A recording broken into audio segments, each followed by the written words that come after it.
Waters Garden Center. My name is Michelle, and my co-part here is Doug. We're team members at the Garden Center. We are here to teach about trees of the fall. More or less, it's just going to be about fall color. With such a small group, if you have questions, please feel free to ask. You want to get started, or? Sure. Why don't we start with the sort of the favorite fall tree, autumn blaze maple right here. Now, it seems like if you drive around town, you'll see that many of these trees are changing colors, but they're all on a different schedule, it seems. Some of them are just orange, all orange, deep orange overnight. Some kind of ease into it slowly, and some even have sections of orange, some leaves still staying green. This is a wonderful shade tree, a pretty fast growing tree, and has a nice shape to it. Gives you some privacy. Also, I have a couple in my yard. Can't really see the neighbor's house because one of them is so big and full. And another thing that's good about the autumn blaze maple is that the leaves are very hardy. They're resistant to wind damage. And so they can handle the winds. If you've been here a while, you know the winds can be pretty brutal and can be kind of damaging to some plants and trees. Many people come in with cuttings and say, what happened to this leaf? And we just say it's wind damage. Less likely to happen to this autumn blaze maple. So that's usually my first thought when I think of fall colors. They're not trees, but there are a lot of shrubs as well that have fall color. Right behind Doug here is a Moyer's Red, Heavenly Bamboo, Nandina. Just this time of year when the nighttime temperatures start dropping, the leaves will start turning this gorgeous bronzy red color. As we get into Christmas, most of them will turn red. They have beautiful berries that last all fall.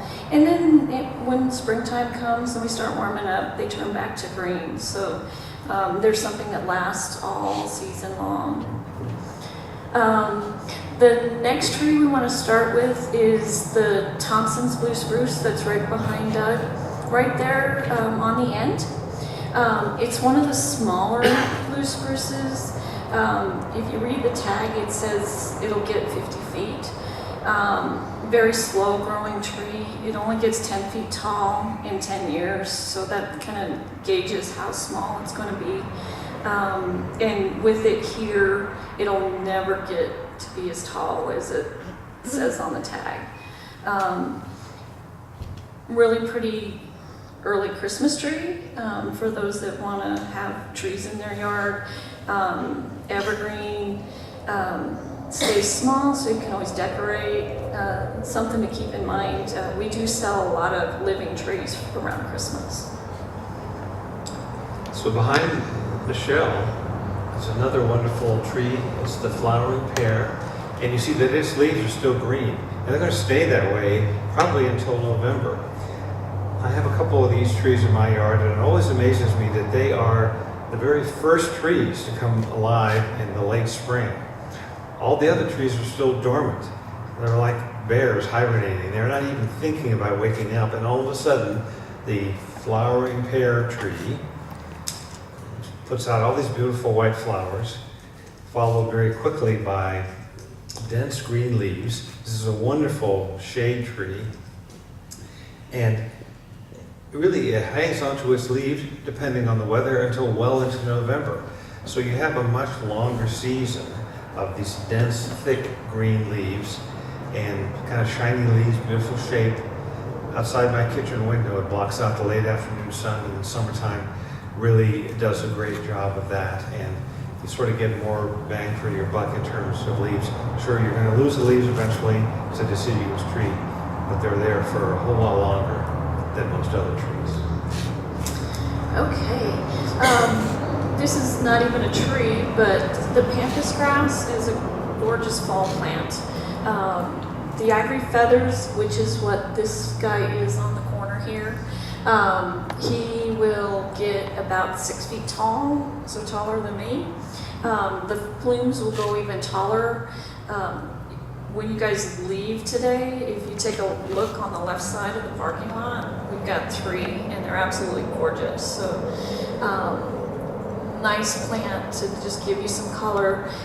Pretty drought tolerant once they're established. They do need to be watered, but a really nice filling plant to give you some color throughout the year. Yes, ma'am. Will they do okay in Phoenix too?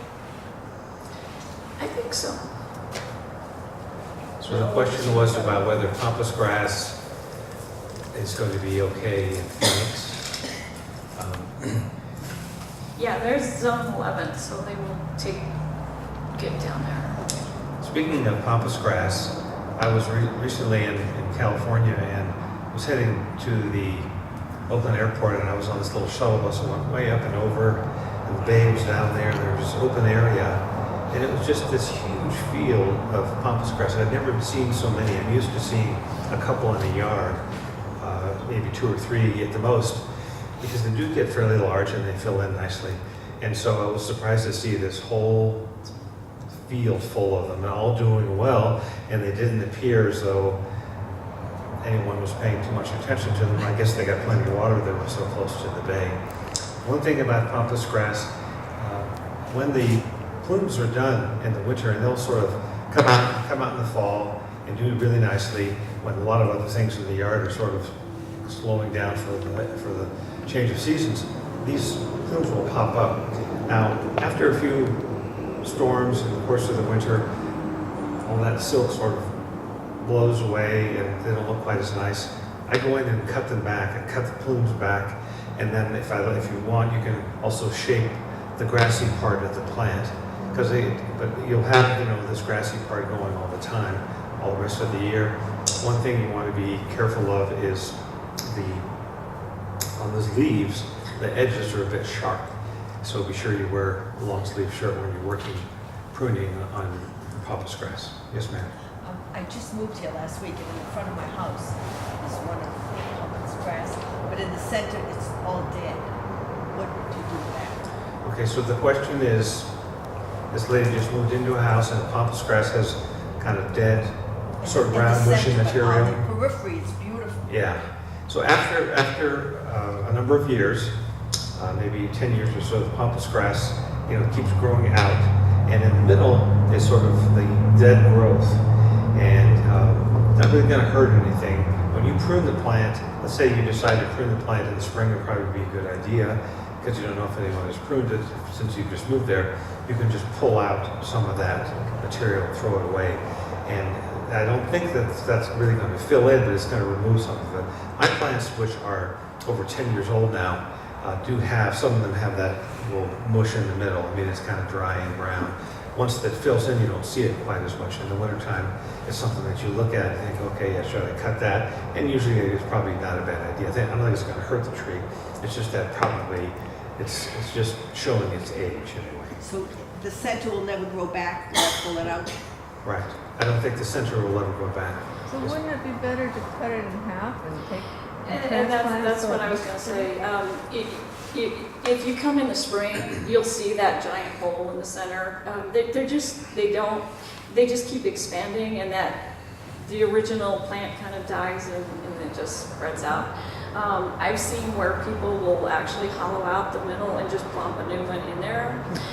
Or you can split it up, do that in the fall when most of them go dormant. And you can do different clumps and you start off with new plants. He did mention cutting it back. A lot of the pampas grass here in Prescott don't go completely dormant, so if you do not cut them back in the springtime, you've got this mishmash of green and brown. So if you get it all off, that brown doesn't show up so much, and eventually it'll die out. But you want this nice, beautiful green plant in the springtime, so I would definitely cut it. Usually towards the end of March is a great time. What I usually tell people is Wear a long sleeve shirt, obviously. Wrap it around with some twine in a couple of places, and then take your saw and cut it. That way all those sticks and limbs are all together and you don't have this mess everywhere. You can just grab the bundles and go. The next tree we want to talk about is the Vanderwolf pine. Gorgeous tree. If you get a chance, take a look, feel it. It's the softest pine tree you've ever touched. Beautiful multicolored foliage. It has that white and green strip. It's one of the most unique pines. Sorry, just fell apart. One of the most unique pines that we have with the color. One thing I will say about this one is that it's very touchy as far as watering. It's one that if you are a heavy waterer, you don't want this tree. They go south very quickly if you're overwatering. So if you're a gardener, you pay attention to your plants, this is a great opportunity for you to get some different colors in there. Okay, so Michelle mentioned watering. We should just take a break and talk about that briefly. We've been talking about a number of evergreens, and it's very easy to overwater evergreens. And so you want to be careful about doing that. In general, it's, the amount of watering, even for a new evergreen, is about 1 gallon per foot of tree height. 1 gallon of water, maybe once a week or every 10 days when the tree is new for the first year or two, and after that maybe back off, make that every 10 days to 2 weeks. It's hard to say exactly how much water should be placed on the tree because every situation is different, every yard, every climate, that sort of thing. Having said that, as we are heading into winter, another thing to be aware of is winter watering. Most of us turn off our drip systems or irrigation systems. We turn them off for the winter so that the pipes don't freeze. And then, and I'm guilty of this myself, we sort of forget about it. We sort of think, oh well, it's winter time. We had a ½ inch of snow, that must be plenty of water. It isn't. Last year we had a very dry, mild winter, and a lot of trees suffered because they were not watered over the winter. So if there's no precipitation during the winter time for a period of time, say a month or so, you should get out there once or twice a month and water those trees. The same amount as you might during the summertime. It's deep root watering for a tree.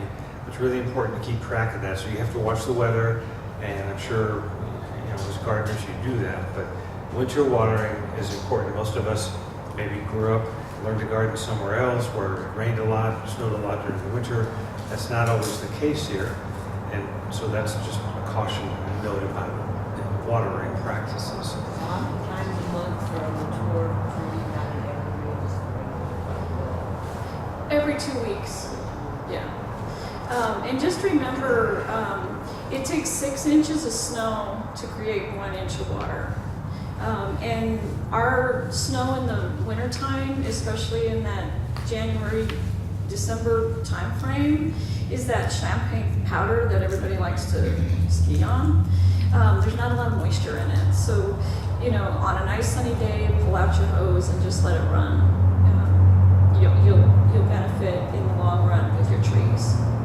So you recommend using a hose as opposed to turning your system back on? She asked about turning her system back on. It kind of depends on where you're at. In higher elevations, sometimes you have to blow that system out, so it just depends on how tricky your system is. Because if any water gets stuck in the valves, that's really costly if it freezes and breaks, so just be aware of that. Do you recommend draining the system? She asked about draining the system. Again, it just depends on where you're at and the temperatures we get. Usually we don't get below 10 degrees here, but it depends on the year. So keep an eye on the winter. If you are in Groom Creek or up on the hilltops where you're above 6,000, you get colder than we are here, or in Dewey or Prescott Valley. So kind of know where your area is. Talk to your landscape people or your irrigation people, and they'll let you know what to do. Can I ask another question about Yeah. watering trees? We're in Green, we've got a bunch of ponderosa pines on the property. Do they need watering over there? His question is, he has a bunch of native ponderosa pines on his property. Natives do need water, so keep that in mind. Even with the bristlecones or not bristlecones, but the pinyon pines, the oaks, all of those took a hit last winter when we didn't get anything. So help Mother Nature out. Just let them soak. You don't have to do it very often. With natives, once a month is probably sufficient, opposed to something that you actually planted in the ground. They'll need more than the ponderosas will. You said just turn on the hose and leave it. Would you leave it all day or a couple hours or how long? She was asking how long to leave the hose on, and it just kind of depends on, the size of your tree, and how much volume you've got out. Any moisture's appreciated by your tree, but if you've got a super tall tree, you're going to probably leave it on all day. And you're going to probably move it around the drip line.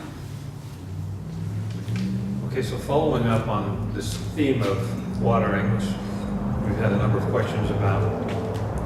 In addition to watering, you want to make sure that your trees are fed as well as everything else in your landscape.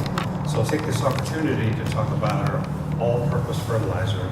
I put this on everything in my yard, including brand new lettuce, chard, sugar snap peas, on Thursday when it was raining, and just let the Mother Nature water it all in. This is a fertilizer, slow release organic fertilizer.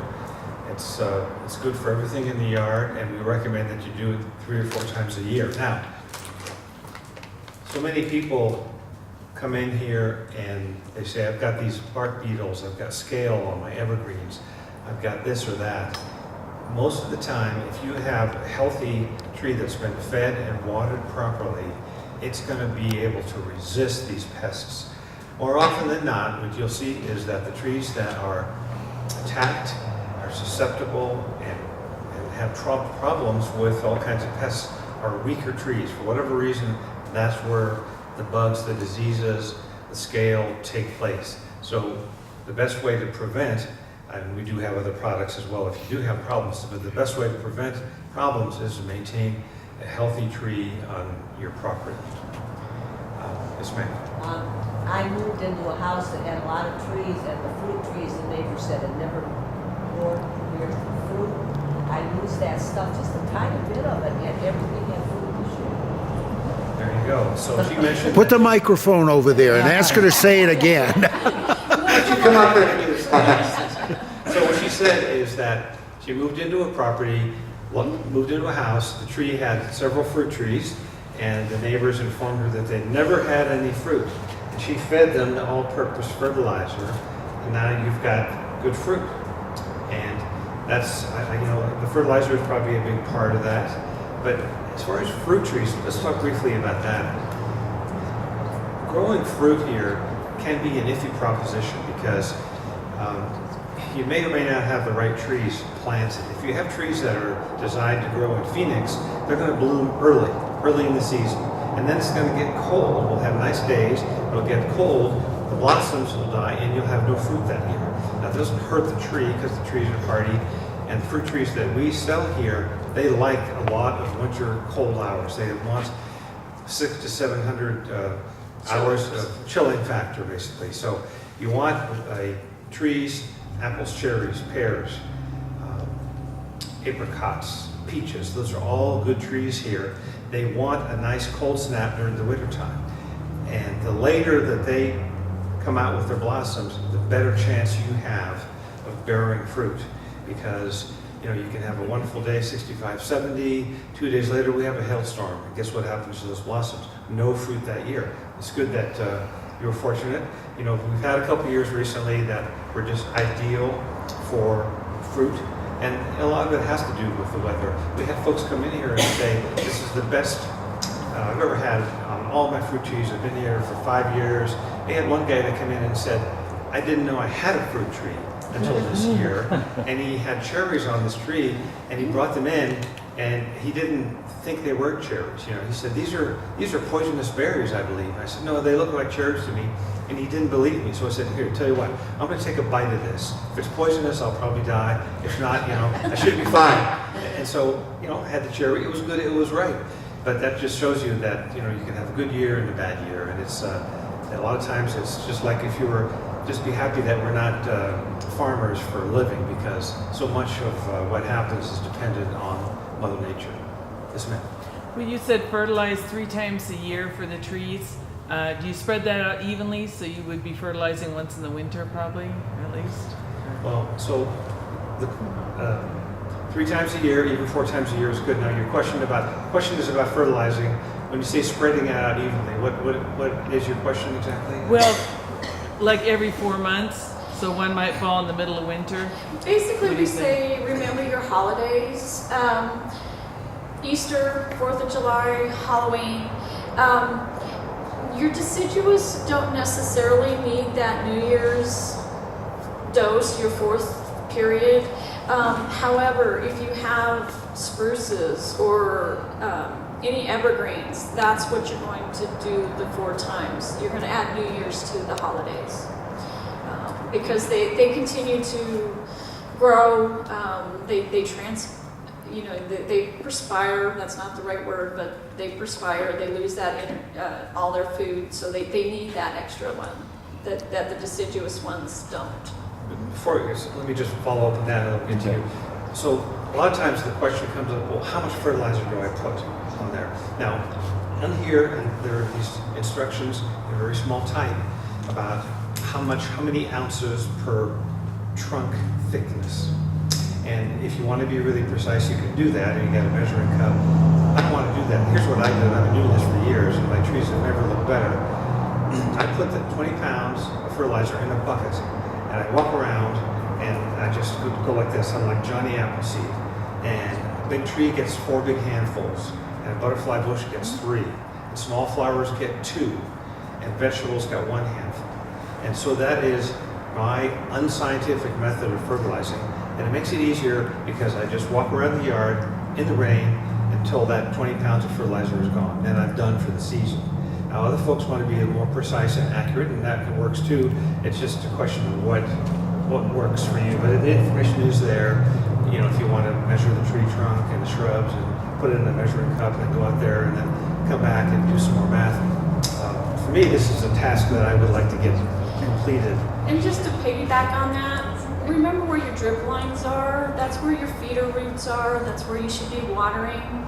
I've talked to 3 people this week that just bought a house, and they were asking about their watering system and everything is right by the trunk. That's not where it's supposed to be. So if you have a new place, do some investigating. Become a gardener. Gardeners are not lazy people because there's always something to be done in the day. Make sure your drip systems are at the drip line, which are the furthest most branches, and that's where you want to feed.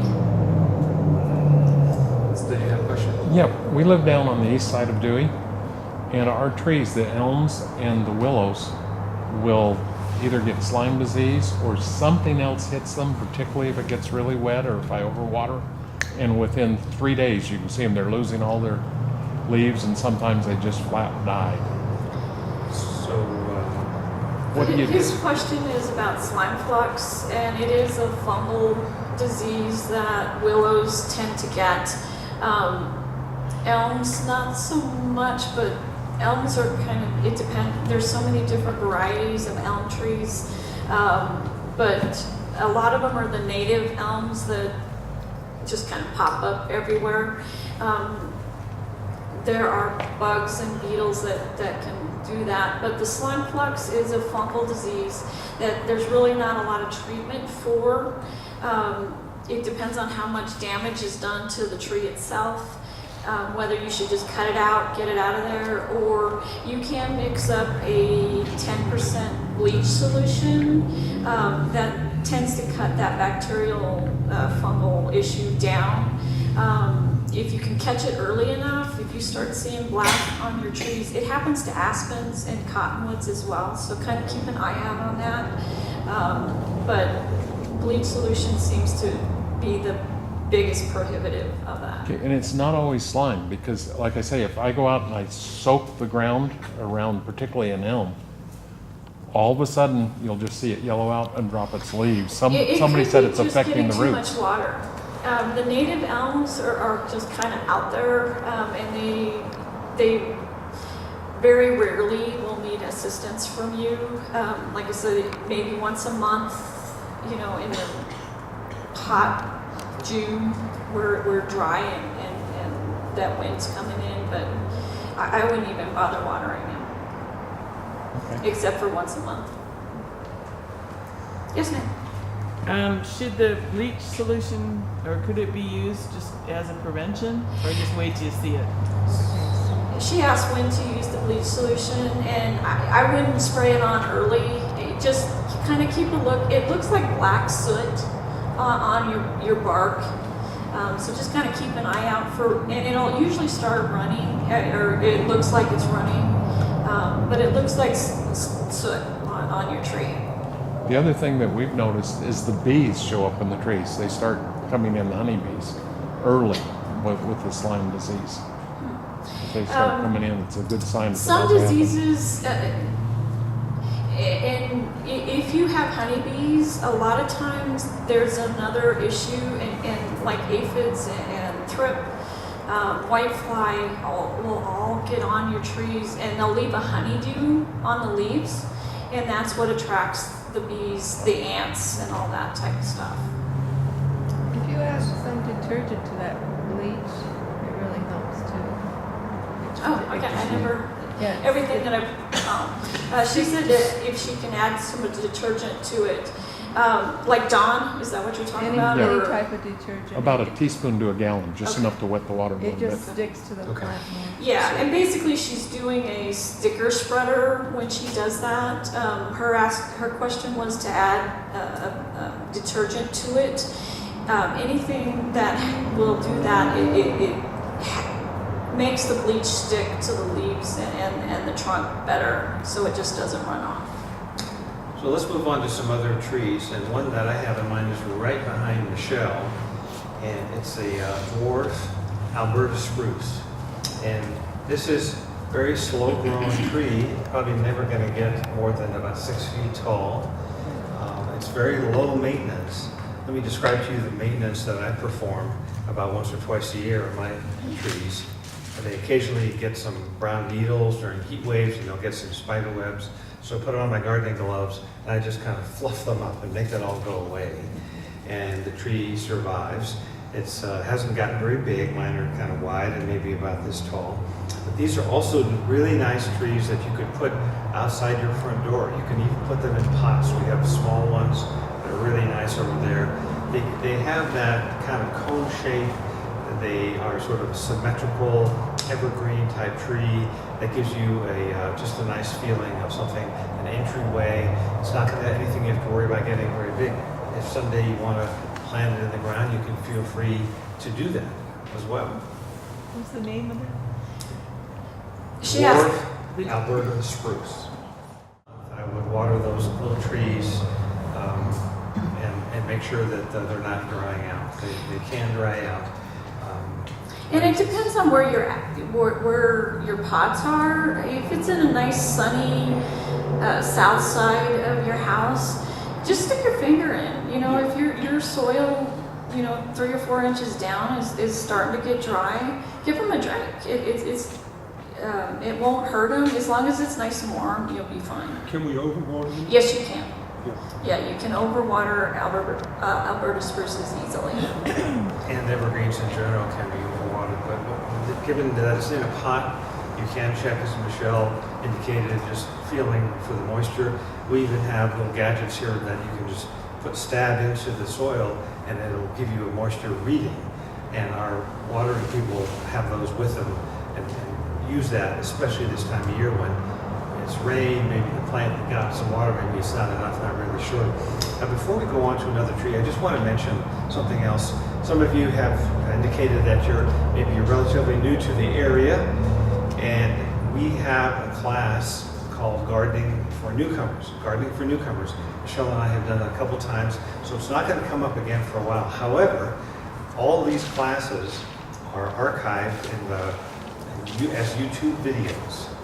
And so you can just go to Waters YouTube, just scroll through. There's everything from vegetable gardening, fruit trees, ground covers, irrigation systems, and gardening for newcomers.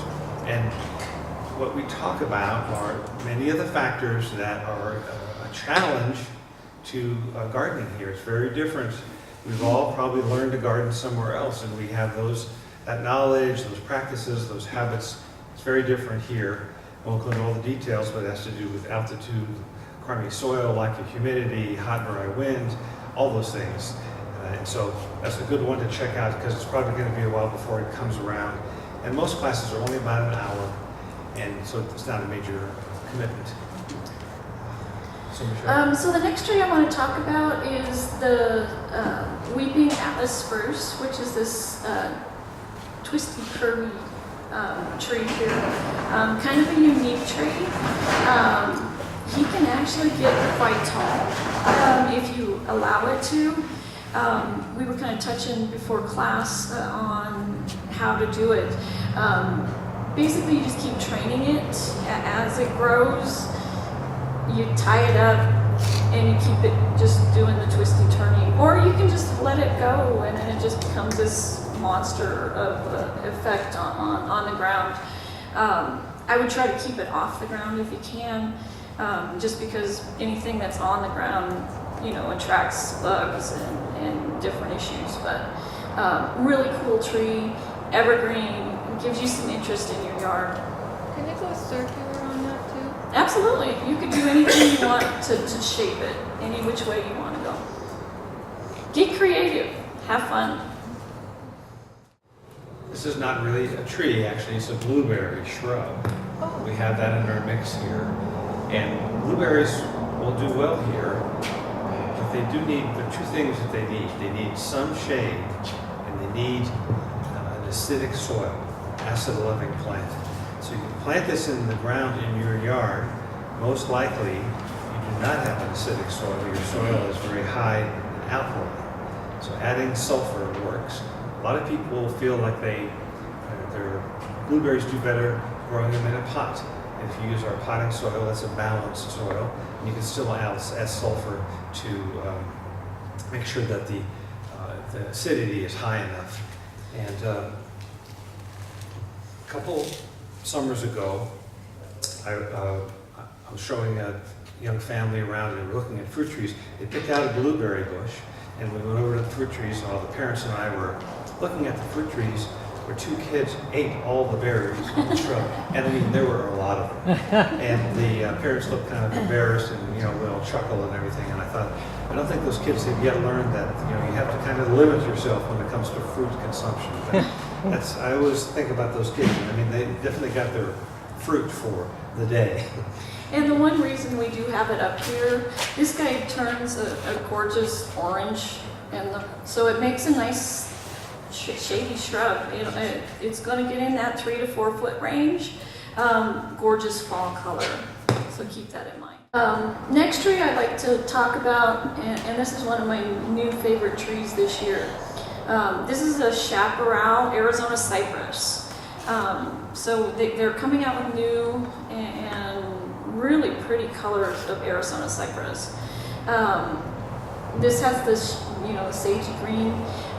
This gets the same height as our regular Arizona cypress in that 25-foot range, about 15 to 20 wide, very fast growing for an evergreen. So, if you're looking for something that you need some privacy, you're looking for some screening or anything like that, or just a pop of color in a dark corner, it'll brighten it up. This is a new tree that we brought in just 2 weeks ago, and we were really excited to see it. This is a sequoia, and they are fairly drought tolerant. That being said, yes, you will need to water on a fairly regular basis. And again, when we say regular basis, it's once a week, very thoroughly.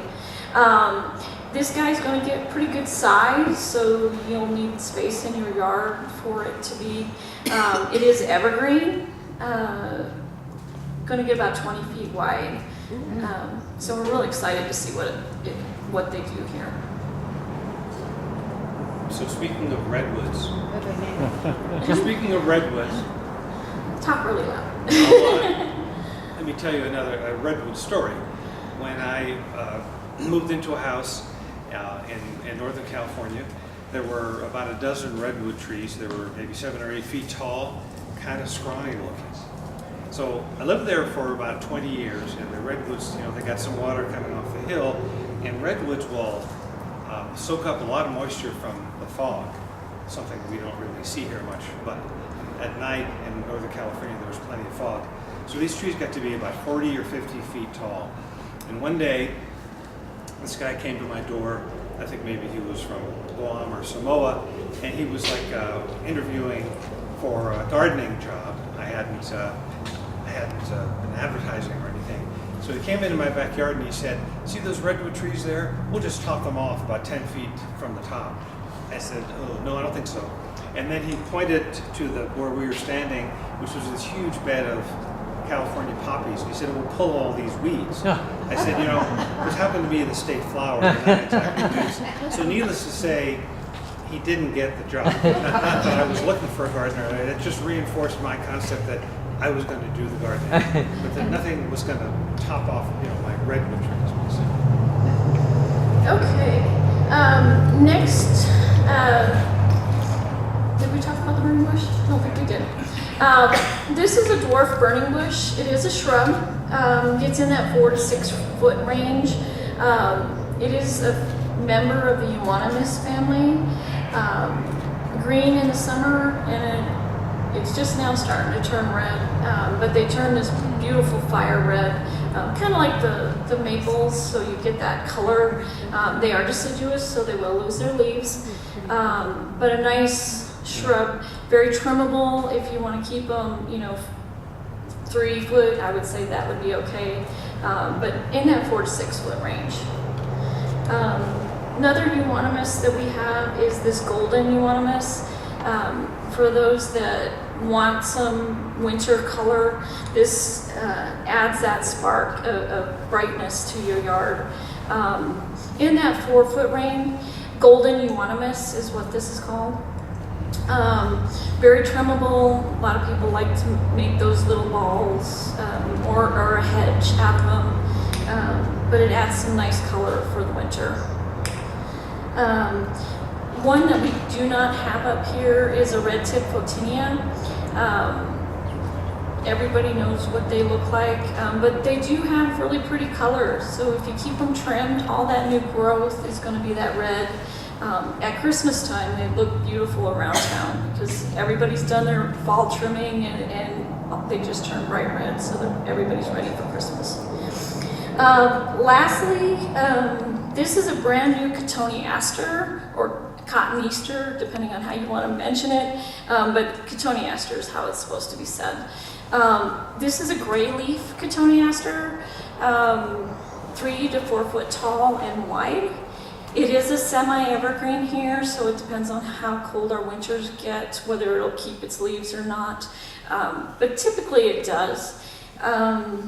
White flowers in the springtime, and then it has the little red berries in the fall. Got one more thing. This is a Virginia creeper, especially for fall color. You can't beat it. Brightens up a fence or a back wall if you have one.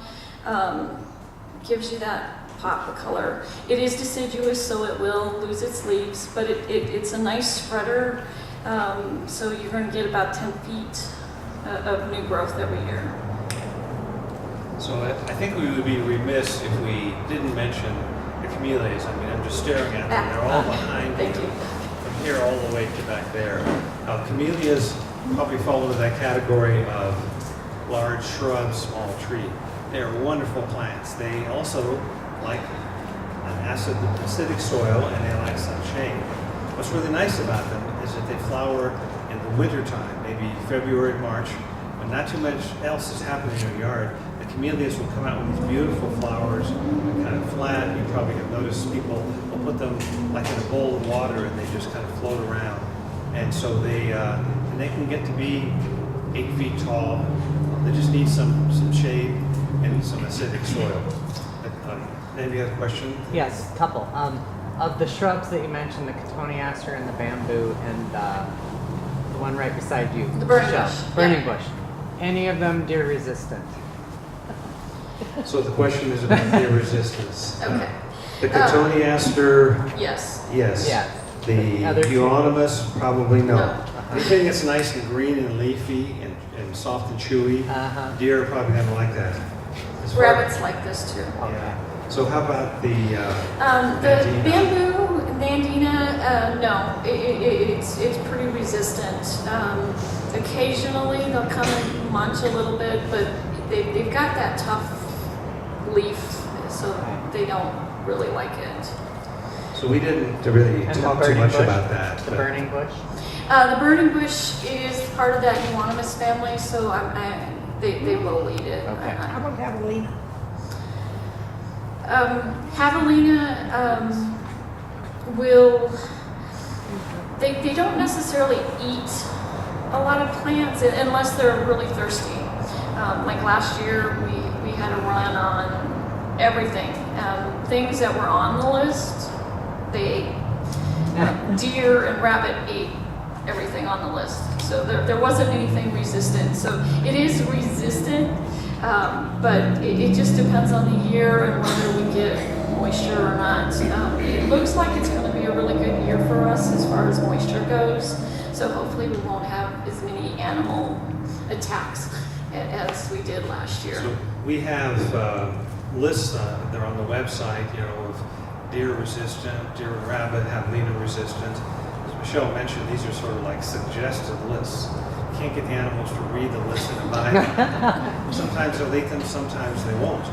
If people come in and they say, I just absolutely need something that's resistant to all the animals that come through my yard, and they've got the whole list, then what we suggest to them is you pick out something that is herbal. So that means sage, Russian sage, autumn sage, rosemary, lavender, basil, anything that has a strong herbal taste or smell, the animals are less likely to eat because it has a strong taste. And then if you look at the leaves on the plants, if they have texture, if they have needles, if they're chewy, if they're sort of fuzzy, they're less likely to want to chew that because it sort of irritates their throats. So if you have animals, some folks come in and they say, I back up to the national forest. Well, good luck, I wouldn't suggest roses because animals will eat the roses, thorns, stalks, and everything. So you have to kind of pick and choose, learn what's happening in your landscape, what animals are there. I have javelina sort of travel through my yard from time to time. Sometimes they root up plants, sometimes they just walk through and do nothing, other times they walk through and knock over pots. It's they're kind of big and clumsy, and so that's another whole section we talk about in gardening for newcomers is how to deal with pests. And we have an entire class about pests, from insects to birds to deer, Gophers. and gophers, and the list goes on and on. It's a challenge, definitely a challenge, and it's something that's why it's important to learn about what's prevalent in your landscape and what plants do the neighbors have that look like they're not being eaten by animals. So it's really a learning experience. Oh, yeah. This is a new tree that we brought in just 2 weeks ago, and we were really excited to see it. This is a sequoia, and they are fairly drought tolerant. That being said, yes, you will need to water on a fairly regular basis. And again, when we say regular basis, it's once a week, very thoroughly. This guy's going to get pretty good size, so you'll need space in your yard for it to be. It is evergreen, going to get about 20 feet wide. So we're really excited to see what they do here. So speaking of redwoods, But they name it. speaking of redwoods, Talk really loud. let me tell you another redwood story. When I moved into a house in Northern California, there were about a dozen redwood trees. They were maybe 7 or 8 feet tall, kind of scrawny looking. So I lived there for about 20 years, and the redwoods, they got some water coming off the hill, and redwoods will soak up a lot of moisture from the fog, something we don't really see here much, but at night in Northern California there was plenty of fog. So these trees got to be about 40 or 50 feet tall. And one day, this guy came to my door. I think maybe he was from Guam or Samoa, and he was like interviewing for a gardening job. I hadn't been advertising or anything. So he came into my backyard and he said, "See those redwood trees there? We'll just top them off about 10 feet from the top." I said, "Oh, no, I don't think so." And then he pointed to where we were standing, which was this huge bed of California poppies. He said, "It will pull all these weeds." I said, this happened to be the state flower, and not exactly weeds. So needless to say, he didn't get the job. Not that I was looking for a gardener. It just reinforced my concept that I was going to do the gardening, but that nothing was going to top off, my redwood trees. Okay. Next, did we talk about the burning bush? I don't think we did. This is a dwarf burning bush. It is a shrub. Gets in that 4 to 6 foot range. It is a member of the euonymus family. Green in the summer, and it's just now starting to turn red. But they turn this beautiful fire red, kind of like the maples, so you get that color. They are deciduous, so they will lose their leaves. But a nice shrub, very trimmable. If you want to keep them, 3 foot, I would say that would be okay. But in that 4 to 6 foot range. Another euonymus that we have is this golden euonymus.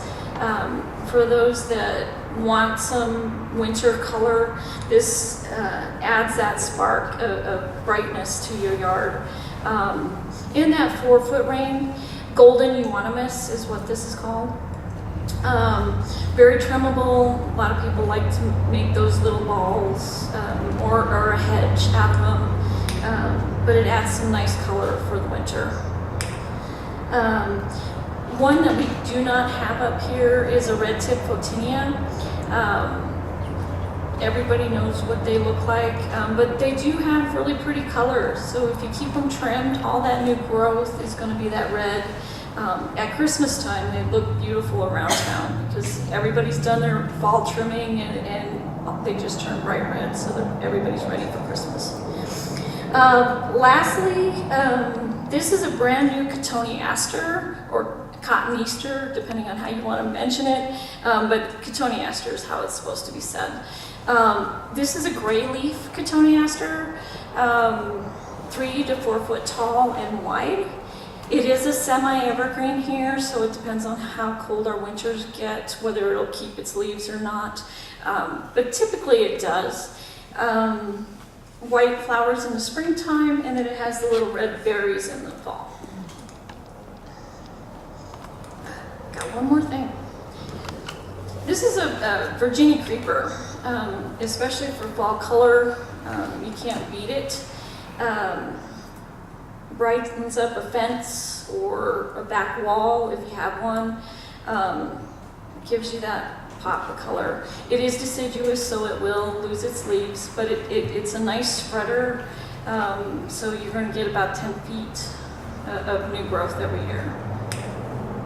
So I think we would be remiss if we didn't mention the camellias. I mean, I'm just staring at them. They're all behind Thank you. from here all the way to back there. Camellias probably fall into that category of large shrub, small tree.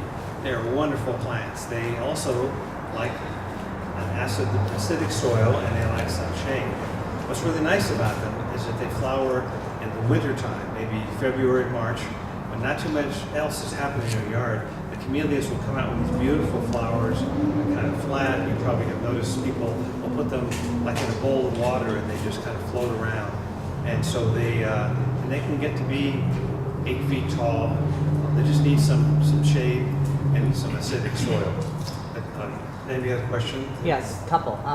Of the shrubs that you mentioned, the cotoneaster and the bamboo, and the one right beside you, The burning Michelle, bush, burning yeah. bush. Any of them deer resistant? So the question is about deer resistance. Okay. The cotoneaster, Yes. yes. Yes. The Other two? euonymus, probably no. No. Anything that's nice and green and leafy and soft and chewy, Uh-huh. deer are probably never like that. As far- Rabbits like this too. Yeah. So how about the The Nandina? bamboo, Nandina, no, it's pretty resistant. Occasionally they'll come and munch a little bit, but they've got that tough leaf, so they don't really like it. So we didn't really And the talk too burning much bush? about that. The but- burning bush? The burning bush is part of that euonymus family, so they will eat it. Okay. How about javelina? Javelina will, they don't necessarily eat a lot of plants unless they're really thirsty. Like last year, we had a run on everything. Things that were on the list, they ate. Deer and rabbit ate everything on the list. So there wasn't anything resistant. So it is resistant, but it just depends on the year and whether we get moisture or not. It looks like it's going to be a really good year for us as far as moisture goes.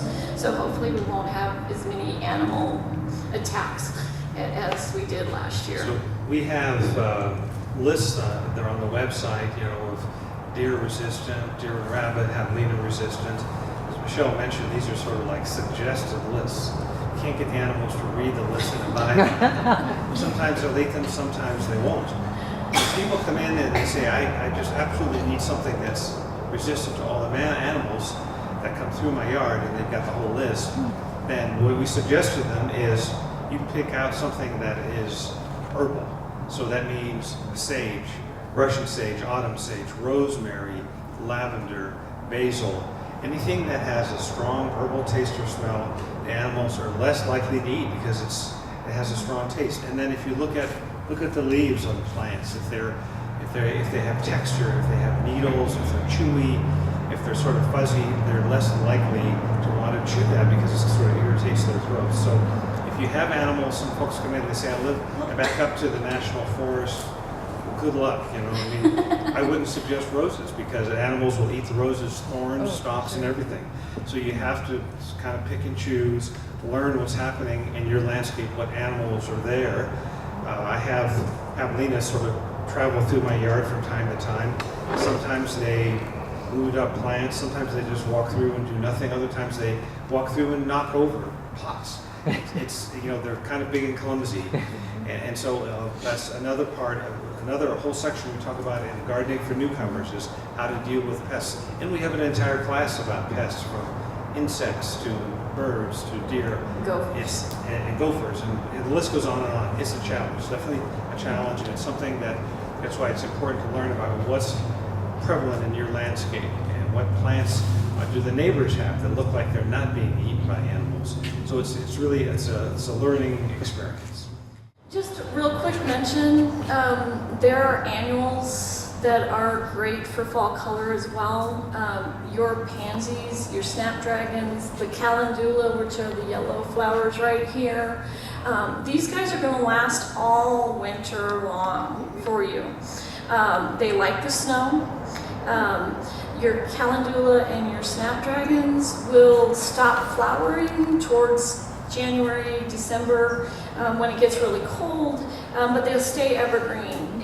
And I will take part of that back. It depends on where you're at.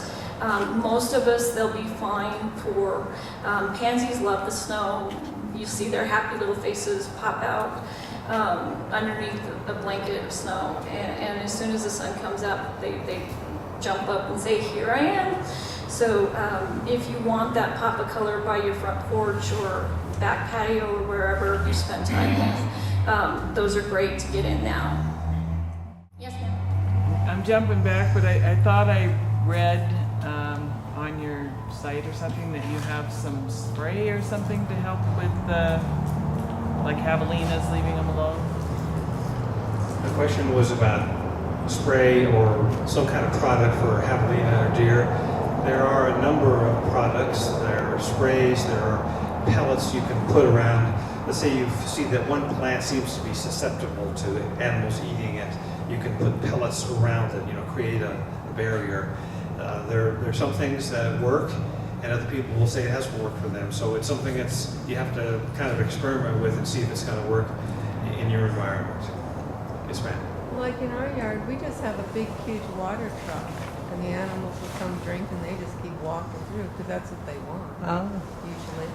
And she had a really good point. She said she keeps a water trough on her property for the animals that are wandering through to drink from. And that's a great idea. I mean, that's what they're looking for when they come into your yard, is that water. It's not necessarily they're eating, they're looking for that moisture. So. And it's just like, you can go like Home Depot or one of them and just get one of those things you mix cement in, those black tubs. That works great. The birds come all in. Put a rock in it though. Yeah, that so way the birds can stand the birds on it. could stand on it. But we have a lot of birds and quail that use it, and big birds come. Awesome. And hawks and everything. In case you didn't hear that, she was talking about a water trough in her yard that animals come in, they drink the water, they're less likely to eat the plants. And some folks, they harvest rainwater, so you can put a trough like this under your downspout and collect water. And some folks use that to water their plants or water the animals, whatever works. This summer there was plenty of water, as you know, and a lot of people, their water troughs were overflowing with water, so that worked pretty well for them. Considering some evergreen trees on a slope, would you say to control erosion, is it best to just use rocks or plant herbs, or what would you suggest for the base? Her question was erosion control in certain plants. Plants make great erosion control. You just have to find the right ones. The cotoneasters, they're low-growing cotoneasters. The streams is a really flat cotoneaster. It only gets like 4 or 5 inches tall, and it can get 8 feet wide. So it does a number of things as far as erosion control. Your junipers, your buffalo or Calgary carpet juniper, are great erosion control. Icy blue gives you a little bit different color, and it's a juniper as well. So after the class, Michelle and I and anyone else who's here today will be happy to show you some of these plants if you're not familiar with them, want to see what they look like. Erosion control is a big thing because obviously we live in the mountains, so there are plenty of hills here, and we have a selection of plants that will help with erosion control. Thanks for coming.